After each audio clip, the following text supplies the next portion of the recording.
If healing is possible, why do so many people relapse, break down, or return to old patterns? Welcome to Mind Amendment, the podcast that dares to challenge the ways that we think about mental health, physical health, addiction, and healing. Welcome to this episode of Mind Amendment. My name is Patrick Custer, and I'm your host. This is part 3 of my conversation with expert Trish Caldwell. If you haven't seen parts 1 and 2, I would encourage you to go back and watch those first and come back and join us in this episode. You are in for a treat today. I'm going to start off by posing the question to you all and to Trish. If healing is possible, why do so many people relapse, break down, or return to old patterns? I have a great story for that, right? So again, as I had said, I've worked with adolescents and young adults for a very large part of my career. These were young men with aggravated assault charges. And so I am a fan. So back in the day, I would give them a book that I felt represented me. They would give me a book that they felt somehow represented them, right? And so it was just a part of the way that we were getting acquainted, getting connected, etc. And so here's a young man with aggravated assault charges. That's why he's working with me. And we are working on some of the things that he needs to do moving forward.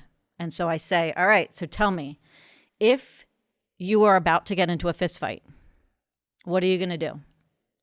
And I shit you not, he looks at me and he says, I'm going to read a book.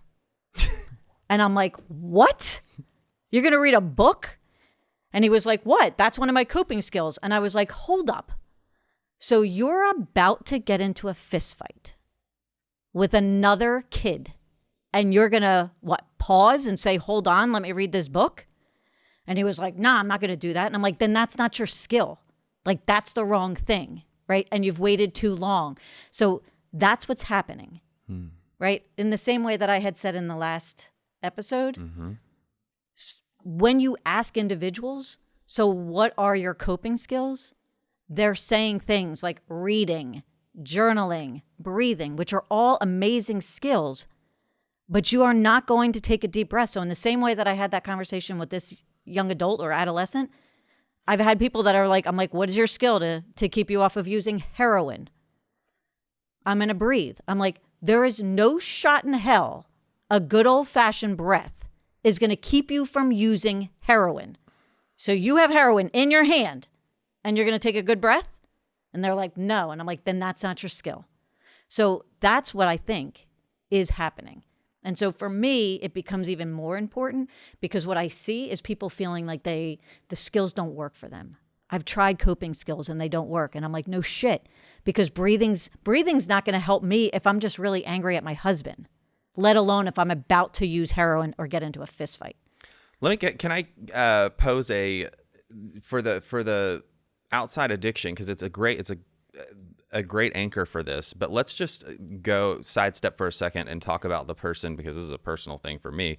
I have chronic panic disorder and I'm well regulated and managed now, but back when it was the worst, the most important times in my life, I would have a panic attack hit. And I mean, like, it was so dramatic and it was so whatever, right? So let's just talk about like extreme anxiety incident that's like the same level. I don't know if you can compare it to taking heroin, right? But very acutely affecting this person's quality of life. So anxiety, and then also let's talk about rage, anger. So it's easy for you to say you've got heroin in the hand. Tell me about a same example for what you would tell somebody with a parallel with anxiety, and then the same again for anger. Yeah. So it goes back to that recognizing, right? So if you have profound anxiety, if you have anger, so as this gentleman did, right, this young adult or adolescent had, it was the recognizing before you get there. So if you're experiencing anxiety, typically what we wait for is the panic attack, right? But if you were to go back, you'd start noticing other things that you were able to recognize that were showing you that you were starting to get more and more anxious, right? Your body was starting to build it up, right? So to me, it's almost like you're going to pour water into a glass, right? And all of ours, no matter if we have anxiety, depression, anything else, if you don't have a valve at the bottom, eventually all of our cups are going to spill over. That's when we act out, right? That's the panic attack. That's the fight. That's the use. And so depending on our physiology, on our history, on our genetics, you need the valve to be opened where you are regulating enough. So when those moments, so there's, if you're saying like every wonderful event in your life, that was where those occurred. So those are predictable.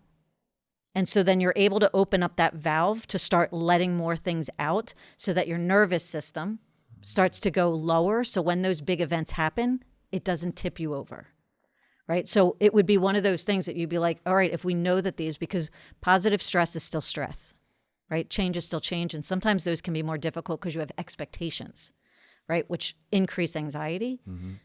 So having some of these valves of being like, you got to open the valve a little bit more in anticipation of this event.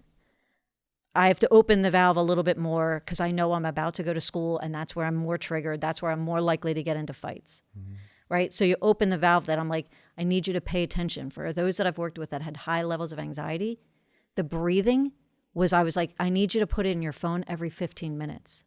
I just need you to take a breath every 15 minutes. And in the beginning, I just need it in your phone to remind you because that's regulating. It's just not enough in the crisis, right? It might be like, so these are some of the other things. What are some other positive things that you can do? How do you use distraction? How do you, right? And then bring a cold compress, right? So individuals that I've had high levels of anxiety, that was some of what they did too. And when they got into a situation, then they knew, all right, I got to go into the bathroom. I need to put some cold water on the back of my neck and on my face to just start helping me to then be able to use some of those skills, right? So there's some predictability. Everybody talks that like this is so unpredictable, but it isn't. This podcast is brought to you by Promises Behavioral Health. If you or a loved one are struggling with trauma, addiction, or mental health, we are ready to answer your questions and help you take that next step. Call our admissions center at 888-648-4098 or visit us online at www.promises.com. Our team is ready and waiting to answer the call for help. So I don't know if you've noticed that I've been kind of weaving a web and manipulating the conversation from the beginning, how I've been asking you these questions, partially because it's the way I want an answer, and it's also the way I think that we're all geared. You told us it's recognize, regulate, and respond, and why it's so important. Yeah. But still, I wanted to know and kept asking you. So yes, but give us all the tools for when the worst happens and what to do, right? Because our nature is this black and white thinking of when it's bad enough, then I'll try. I cannot be clearer to say, even me, I knew what I was doing in this conversation. But naturally, I do want to go to a place. We want a quick fix. We want to, Trish, tell me what to do when it gets to this point. And what you've been telling us all along is that is not the answer. The answer is you've got to get uncomfortable and change enough of your life that has to do more than just an isolated moment in time. Yeah. We're so used to wanting to like fix something when it's enough of a problem. Oh, it's an inconvenience. Okay, now I'm going to sweep it up. I'm going to fix the problem.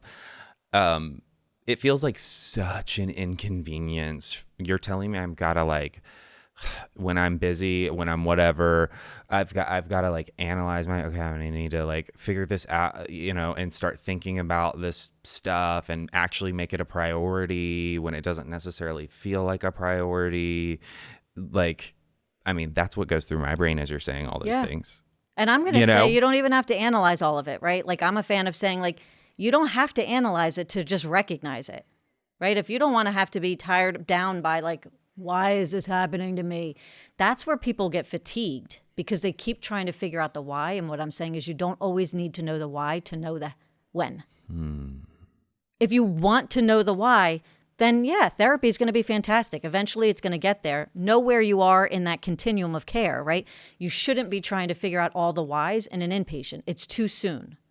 But you can figure out the whys when you continue in your therapeutic journey, right? In a private practice, in an outpatient level of care, then you can decide if you want to figure out the why. But I'm also here to say, even if you don't figure out the why, you can actually still manage the when. And it can be subtle. Like when I'm stressed, there's like subtleties that I'm like, I don't watch stressful shows anymore in my life because when I travel, that's very stressful to my body. So I don't watch stressful shows anymore. The only thing that I ever download are stand-up comedians. Subtle. Because then my body just naturally is filled, right? Laughter is incredibly good. It releases oxytocin, right? It releases these wonderful chemicals in my body. So if you think of every thought you have releases a chemical into your body, good or bad. Wait, what? Yeah, every thought. Every thought has a physiological reaction. So when you think about it, you're like, how intentional are we with those thoughts? So I loved watching like, this sounds terrible, but I loved watching like murder mystery shows, but they're stressful to my body. And you can feel it because you are like hypervigilant, right? Like you're like, what was that noise, right? So your body is going to receive that. And so, and if it's like adrenaline is a lot slower to come out of your body. So you might have noticed like you don't sleep as well, right? Like you don't sleep through the night as well because it's slow coming out. And so subtle changes of like, I'm going to tape Jimmy Fallon and watch Jimmy Fallon every night before I go to bed because that laughter releases some feel-good hormones into my body. When I travel, which is incredibly stressful to my body, I only watch stand-up comedy or read. Those are the only two things. You will never see me I don't even turn the TV on when I get to a hotel because I don't want to watch something that I might be inclined to watch, right? So that idea of like, sometimes we like things that aren't good for us. That was a little bit like therapy. People like talking about their feelings, but that doesn't mean it was good for them. Because I come from I got into the doors of caring about myself and my brain because I was destroying it through drugs and alcohol. There was a long way to go for me of recognizing and evaluating what, the addiction transfer, and unhealthy coping continued. As we talk about this respond piece that is helping not just our patients, but people in general transform their lives. When I hear you talk about that, people who think like me, especially in recovery, think that is Trish, you're talking about the grown-up version of behavior modification. I'm not ready to let go of all that. Is it possible to start small? Yeah. I mean, anything, right? Anything is a rippling effect. A small stone can create a very strong rippling effect in an ocean. This isn't to say, don't do what you're doing. This is to say that there are other opportunities and you don't have to be weighed down by having to figure out all of the whys before you are able to manage your recovery. That's the shift, right? And so small things are anything. So it sounds like behavioral modification because in some ways that's how we learn, right? It's a learning principle. Like all of a sudden at some point we got very angry at it. Like we're taking the humanness out of like talking about behavioral modification, but the humanness is in the relationship. The humanness is in, creating opportunities for people to live, right? Your motto, right? Of like in the moment. So I can't change anything that's happened in the past. I can help you to have awareness, but I'm also, as an expert in this field, going to make sure that I'm not exposing you to things before I know that you have the ability to regulate the stories that you're about to share. My job is to pace it. My job is to say, I hear you, Patrick, and I know that there's things that you want to find. It's not today. Today, your journey is to focus in on your recovery. And when you get angry at a peer, when you are angry about these things, when your anxiety is so elevated, I don't want you to be burdened by the why. I just want you to regulate it. Wait, so you're saying that like these friends of mine, I can think of a couple who have some glaring problems I've already diagnosed them with, don't need new therapists because they've been seeing them for months now and they haven't already fixed them? No. I mean, nobody's fixed, right? So nobody's no, but as nobody's you're broken, nobody's fixed. But I think it's worth looking at, like, do you feel like you're getting better? No, but as you're saying that, I think that it's, there's that thought process of just thinking that, you go to treatment 30 days, come home fixed. I mean, we have to re-educate people all the time on expectations. Gosh, yes, we do. The same thing could go for really, if I'm coming from what you were just sharing, the same thing could go from the expectation of, having expectations, period, first of all, but also outpatient one-on-one therapy, IOP. You just really painted an important picture for me, and I think a lot of other people that may not know, or we tend to forget exactly about what your job is. I may come in to treatment or to weekly therapy or bi-weekly or once a month therapy with you. Your job is to recognize and cadence out what's dealt with first and what's possible. Yeah. And I think our expectation so much is that as a consumer, I'm coming to you as a professional to fix me.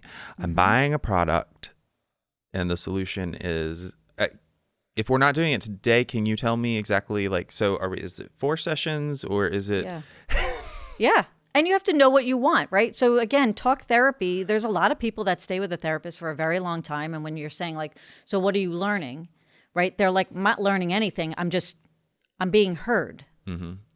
And so I'm not here to say that's not an effective practice, right? Mm-hmm. People need to be heard. They need to be validated. They need a point of connection. Sure. But if you're trying to learn something different, if you're trying to do something different, then you should be able to leave knowing that there was something that you were taught that you should do differently. I think this is a field that all of a sudden became aversive to people learning things. They were like, we're patient-centered, we're doing it. I'm like, I get it, but they should be learning from me if I'm an expert, right? So, again, the way that I always talked about it when I would talk about it with our teams is if I'm failing a math class, right? And I am like, oh my God, I'm so tired of failing this math class. And I'm like, my mom failed math and my dad failed math. This is genetic and all of it. It's I'm so tired of it. And I go to treatment and I'm around other people that have also failed math classes, right? And I'm like, you failed math too, Patrick? And you're like, I've been where you are, right? And I'm still doing this, and I'm this time I'm going to do better on my test, and this time I'm going to try much harder, and right, all of these things. I do feel heard and valued. Mm-hmm. I feel connected. But at the end of that group, when we leave, who taught us math? Right.